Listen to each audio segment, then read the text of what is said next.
భారత్లో ఉగ్రదాడి జరిగినటువంటి మరుసటి రోజే పాకిస్తాన్ ఇస్లామాబాద్లో లోకల్ కోర్టులో జరిగినటువంటి దాడి తీవ్ర భయాందోళనకు గురి చేసింది. ఎందుకంటే అప్పుడు పాకిస్తాన్ శ్రీలంక మ్యాచ్ జరుగుతుంది, అనేక అంతర్జాతీయ సమావేశాలు కూడా జరుగుతున్నాయట. ఇలాంటి పరిస్థితుల్లో జరిగినటువంటి బాంబ్ బ్లాస్ట్ అది.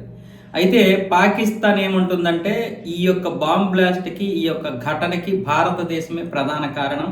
ఆఫ్ఘనిస్తాన్ని తన యొక్క ప్రాక్సీని ముందుకు ఉసుగొల్పింది. ఆఫ్ఘనిస్తాన్ ఉసుగొల్పడం వల్లే మా మీద ఇక్కడ దాడి జరిగింది. దీనికి 10 మేము ప్రతీకారం తీర్చుకుంటాం. అయితే పాకిస్తాన్ని ఎవరూ కూడా భయపెట్టలేరు. భారత్ దీని వెనక ఖచ్చితంగా ఉంది. భారతదేశమే ఈ యొక్క ఫండింగ్ చేస్తుంది ఉగ్రవాదులకి అంటూ సేమ్ మనం ఇంతవరకు పాకిస్తాన్ ఏ విధంగా అయితే విమర్శించే వాళ్ళము, అదే విధంగా పాకిస్తాన్ కూడా భారత్ని విమర్శించింది. అంటే ఏంటంటే ఇంతకు ముందంటే ఉగ్రవాదులందరూ వాళ్ళే, పైగా పాకిస్తాన్లో పెద్దగా ఉగ్రదాడులు జరిగేవి కాదు. కానీ ఈసారి ఉగ్రదాడులు జరుగుతున్నాయి పాకిస్తాన్లో కూడా. ఎవరు చేస్తున్నారు? టీటీపీ అంటే తెహ్రీక్ తాలిబాన్ పాకిస్తాన్, వీటితో పాటు కొన్ని తాలిబాన్ యొక్క మిలిటెంట్ సంస్థలు, అంటే ఇప్పుడు బలోచిస్తాన్ లిబరేషన్ ఆర్మీ కావచ్చు, మరి కొన్ని మిలిటెంట్ సంస్థలు కావచ్చు, పాకిస్తాన్ మీద విరుచుకుపడుతున్నాయి. ఇవన్నీ కూడా భారత్కి సపోర్ట్ గా ఉన్నాయి. మళ్ళీ బలోచిస్తాన్ కూడా భారత్ యొక్క సపోర్ట్ ను కోరుకుంటుంది, ఆఫ్ఘనిస్తాన్ భారత్ యొక్క సపోర్ట్ ను కోరుకుంటుంది. ఇప్పుడు ఇలాంటి భారత్ ను సపోర్ట్ గా కోరుతున్నటువంటి ఈ యొక్క దేశాలు లేదా ఈ ప్రాంతాలు దాడి చేస్తే మరి భారతే దాడి చేసినట్లుగా అని పాకిస్తాన్ భావించడం తప్పేమీ కాదు. కానీ ఇక్కడ దాడి చేసింది ఎవరో కూడా బాధ్యత వహించారు. టీటీపీ బాధ్యత వహించింది.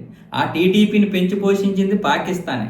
మొన్న ఈ తాలిబాన్లు వచ్చిన తర్వాత టీటీపీకి పాకిస్తాన్కి పడడం లేదు, కానీ అప్పటి వరకు పెంచి పోషించింది ఎవరు? పాకిస్తానే వీళ్ళని పెంచి పోషించింది. తాలిబాన్లు ఎవరు పెంచి పోషించారు? పాకిస్తానే పెంచి పోషించింది. ఇప్పుడు ఉగ్రదాడులు చేస్తుంటే భారత్ మీద నిందలు మోపడానికి, అంటే ఏదో ఒకటి మాట్లాడాలి, ప్రజలకి ఏదో ఒకటి చెప్పాలనే ఉద్దేశం. అసలు ఉగ్రవాదులను పెంచి పోషిస్తున్నది, ఉగ్రవాదులకు శిక్షణ ఇస్తున్నది పాకిస్తాన్ అని ప్రపంచం మొత్తానికి తెలిసి, ఇప్పుడు కొద్దో గొప్ప తెలియనటువంటి వారికి ఆపరేషన్ సింధూర్ ద్వారా మొత్తం తెలిసింది పాకిస్తాన్ ఇలాంటి దేశము అని. అందుకని ఈరోజు భారత్ మీద విరుచుకుపడుతుంది. కానీ పాకిస్తాన్ వాస్తవానికి షహబాజ్ షరీఫ్కి అంత ఇది లేదు. షహబాజ్ షరీఫ్ అసలు ఇప్పుడు ఆపరేషన్ సింధూర్ 2 ఎప్పుడు మళ్ళీ మొదలు పెడతారో, అసలు భారతదేశంలో ఉగ్రదాడి జరిగితే భయపడిపోతున్న పరిస్థితి ఇప్పుడు. అయితే వీళ్ళు ఏదైతే ఉందో ఈ ముజమ్మల్ షకీలు వీళ్ళందరి యొక్క ప్లాన్ ఇది కాదు. ఎర్రకోటలో జరిగినటువంటి దాడి కాదు. వీళ్ళ ప్లాన్ ఏంటంటే జనవరి 26 రిపబ్లిక్ డే మొత్తం ఎర్రకోట చుట్టూ బాంబ్ బ్లాస్ట్ చేయాలి. అలాగే ఆ రోజు ఎక్కువ మంది జనాలు వస్తారు కదా, అప్పుడు జరిగితే కనుక ప్రాణ నష్టం ఎక్కువ ఉంటుంది. ఒకేసారి ఇక్కడ ఎర్రకోటలో 10 బాంబులు, అలాగే దేశంలో మరికొన్ని ప్రాంతాల్లో 10 బాంబులు పెట్టి పెద్ద బ్లాస్ట్ చేయాలని ప్లాన్ చేశారు. దానివల్ల భారతదేశం ఒక్కసారిగా ఉలిక్కిపడి ప్రపంచమే భయపడే పరిస్థితికి వచ్చి, ఇక పెట్టుబడులు కూడా భారతదేశానికి రాకుండా ఆర్థికంగా తొక్కేయడానికి, అలాగే ఇది టూరిస్ట్ ప్లాన్ పరంగా ఇక భారతదేశం పరువు తీయాలని ప్లాన్ చేశారు వాళ్ళు. ఎట్లా?